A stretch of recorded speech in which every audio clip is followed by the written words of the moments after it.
Hey Math 3, here's your guys' review on, or your first review for your guys' quiz on Thursday or Friday. So, we have topics of factoring when a is equal to 1, a not equal to 1, by difference of squares, sum and difference of cubes, and by grouping. And we're gonna, or I'm gonna quiz you guys on complex numbers, powers of I, graphing, addition and subtraction, and multiplication. So, the first one we're going to do is when a is equal to 1 and when a is not equal to 1. So, very first thing I taught you guys is, just to keep you guys organized, is to label. So, my a coefficient is 1, my b is negative 10, and my c is 21. Then after this, right, you guys do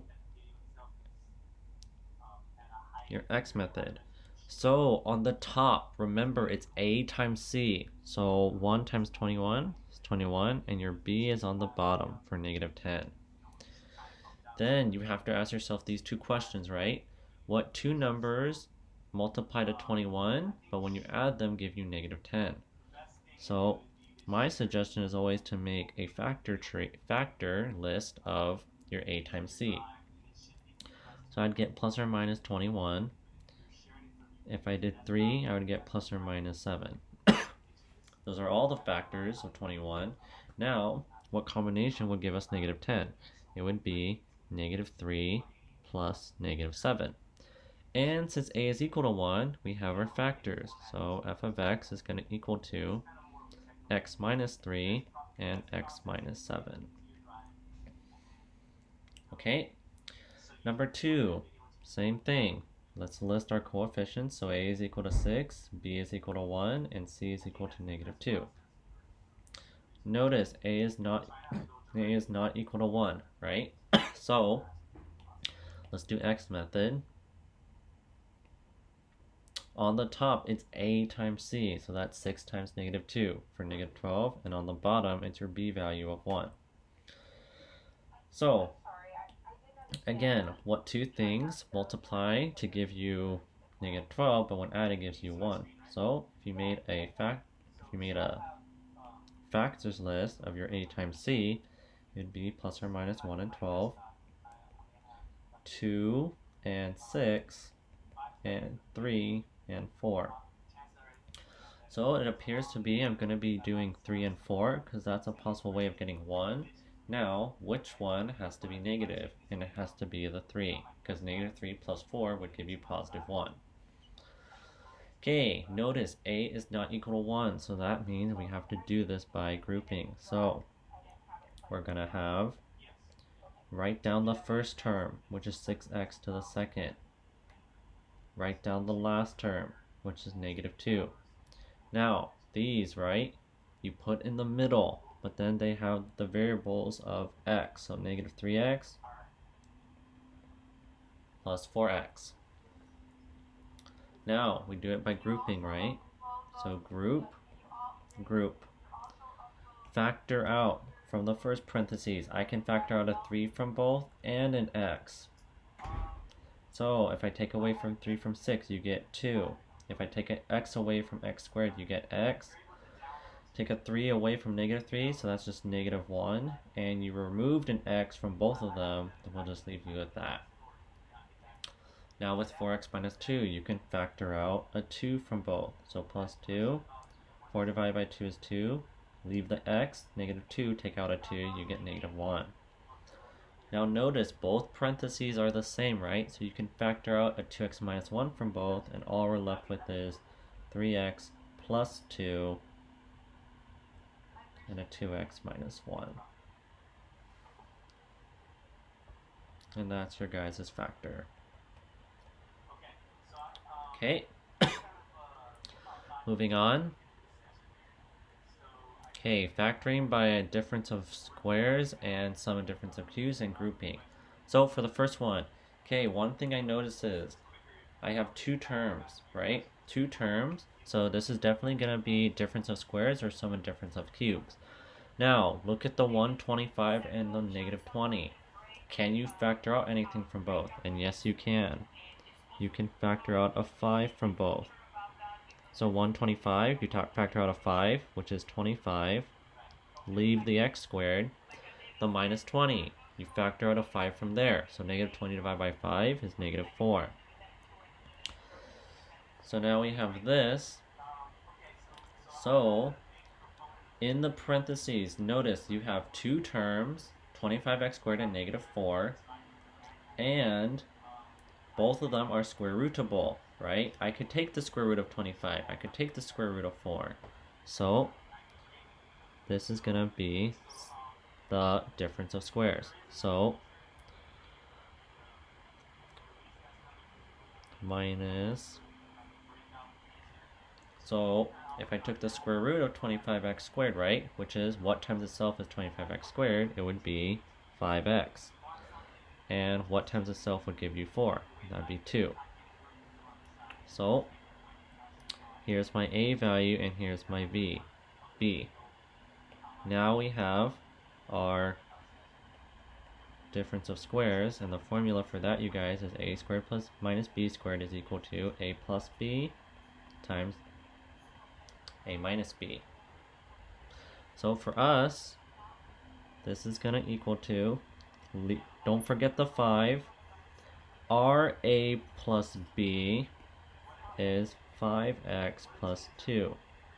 Ra minus b is 5x minus 2.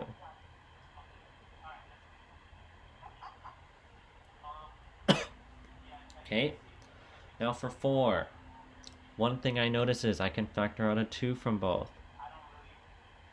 So I can factor out a 2, and we get x to the third plus 128 divided by 2. You're factoring out a 2 from there is 64. Okay. We have two terms, and I see cubes, right? So this makes me think, okay, I have to take the cube root, right, in order to find my a and b. So what times itself 3 times would give me x to the third, and what times itself 3 times would give me 64? And the answer is x to the third and 4 to the third.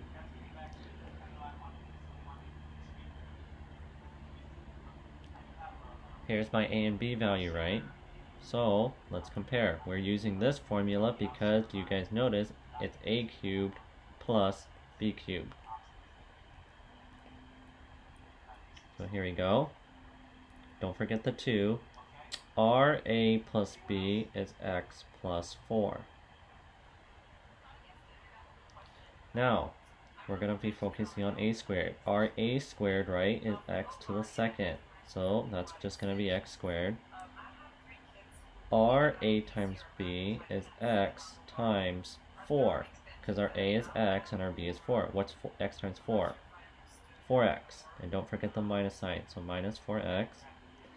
And our b squared is, our b is 4, right? So 4 to the second. 4 to the second is 16. And there's your guys' factor. Okay, now 5, factored by grouping. 4 terms, so I'm just going to assume we're just going to be factored by grouping. Okay, notice, in the first grouping, I can factor out a 4 from 28 and 16, right?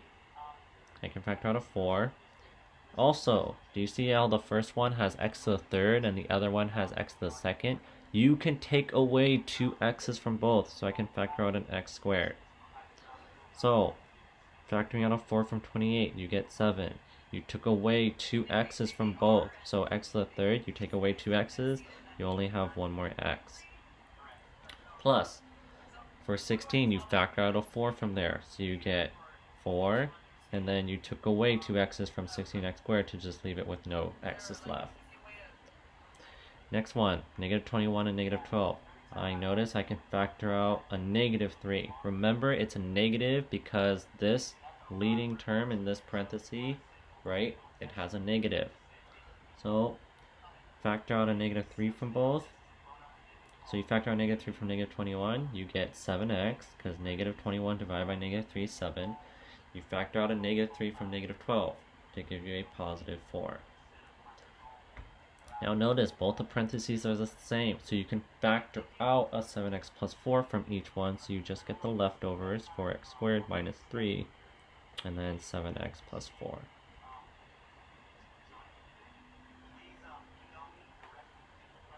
Okay. Okay, complex numbers. Now remember, powers of I, right? Don't forget powers of I. We have this, right? I'll write it up here.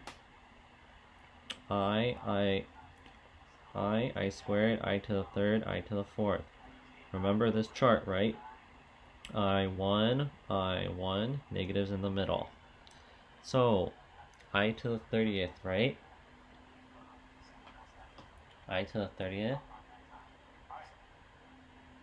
So, if it's I to the 30th, we take the power, right?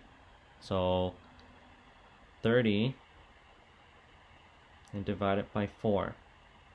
4 goes into 30 7 times. You get a remainder of 2. So remember that the remainder is now the new power of the I. So I to the 30 is equivalent to I to the second. And then, based off the chart, you guys, I to the second is negative 1. Okay. 7. We have a power of 41. Divide that by 4. 4 goes into 4 once. And we drop, oh, that's a 0. 4 minus 4 is 0. Drop down the 1. 4 goes into 1 0 times. So that means we have a remainder of 1. So that means I to the 41 power is equivalent to I to the first, because remember the remainder becomes the power of the I. And I to the first, you guys, is simply just I.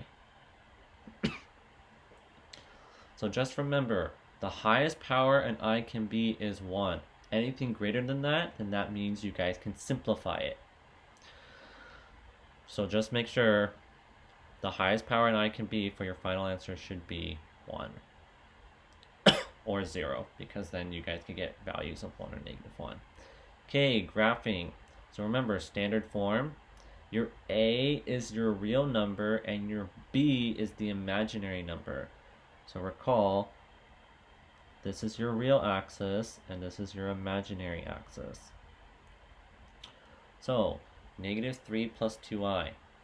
Negative 3, it's on the real axis, so you go 3 to the left, 1, 2, 3, and you go 2 up, because that's positive 2 on the imaginary, 1, 2. So you should be at negative 3, comma 2.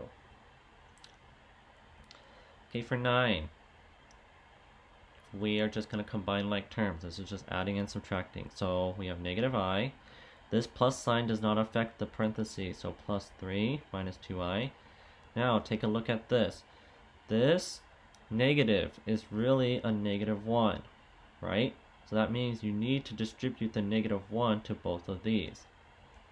So we're going to get negative 2 minus 6i. So just make sure you get it in standard form. That means the real number comes first. So look at your real numbers first. 3 minus 2. That's going to give you a 1. Now combine your imaginary. Negative I minus 2i. That's negative 3i. Negative 3i minus 6i is negative 9i. And there's your standard form. Now for 10, we got to multiply, right? So we got to do a double distribution, right? So let's do the purple first. 5 times 2, that's 10. 5 times 7i, that is 35. I. Now do the orange, right? Negative 3i times 2, negative 6i. Negative 3i times 7i, that's negative 21i to the second. Now recall, up here, I to the second is equal to negative 1. So right down here, this negative 21 is really being multiplied by negative 1 because I to the second is negative 1. So now we can start to simplify. So I'm just going to rewrite this all. But this part I'm going to do negative 21 times negative 1 for positive 21. Now just get it into standard form. 10 plus 21 is 31. 35i minus 6i is plus 29i, and that is in standard form. So hopefully this review helps you guys. Again, we'll go over a little problems tomorrow and then quiz at the end of the period. We will be taking our quiz on Edulastic, okay? On Edulastic. Alright, good luck. And write down your guys' notes. Submit the notes of this review into Google Classroom. Peace.